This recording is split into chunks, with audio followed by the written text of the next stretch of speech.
అగ చూడే బాలయ్య వస్తున్నట్టున్నాడు. అబ్బా ఇక బాగా మాట్లాడేటట్టుండే. మీ అందరికీ నా స్వాతంత్ర గణ దినోత్సవ శుభాకాంక్షలు తెలియజేసుకుంటున్నాను. ఏమన్నావయ్యా మళ్ళొకసారి చెప్పు. మనం సర్వతంత్ర స్వతంత్ర. అయ్యా వచ్చిన స్వాతంత్రాన్ని కూని చెయ్యకు నాయనా, వేరే మ్యాటర్లకు.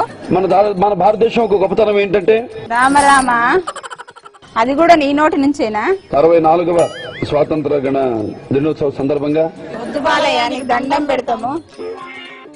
ప్రపంచ పటంలో మన భారతదేశం తల దించుకునే విధంగా మీలాంటి వాళ్ళు స్టేజ్ మీదకి ఎక్కి మాట్లాడితే గిట్లుండకపోతే ఎట్లుంటది మరి?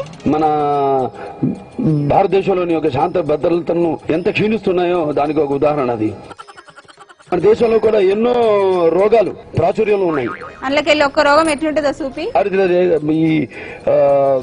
నిజమే, ఇది కూడా ఒక రోగం అని నిన్ను చూసినాక తెలిసింది. మన గురించే కాకుండా మన పక్క వాళ్ళ గురించి కూడా ఆలోచించవలసిన అవసరం ఎంతో ఉంది. ఇంకెవరికి ఇటువంటి రోగం? అమెరికా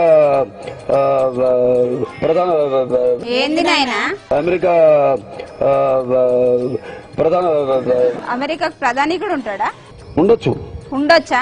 సినిమాల తొడను కొట్టినట్టు కాదు, ప్రపంచంలో ఏముందో తెలుసుకో. ఈ రోగం ఉంది. నీ రోగానికి మందేలా మరి? మనిషి తొందరగా చచ్చిపోతాడు. వద్దులే బాబు, గంత మాట ఎందుకులే. అందరు కూడా నా స్వాతంత్ర గణ దినోత్సవ శుభాకాంక్షలు తెలియజేసుకుంటూ సెలవు తీసుకుంటున్నాను. ఓ స్వామి, దాన్ని స్వాతంత్ర గణదినం అనరు, గణతంత్ర అంటారు. దురదృష్టవశాత్తు అది వంశ పారంపర్యంగా రావడం ఏమిటండి? ఏం చెప్తాం, మా కర్మ. జై హింద్.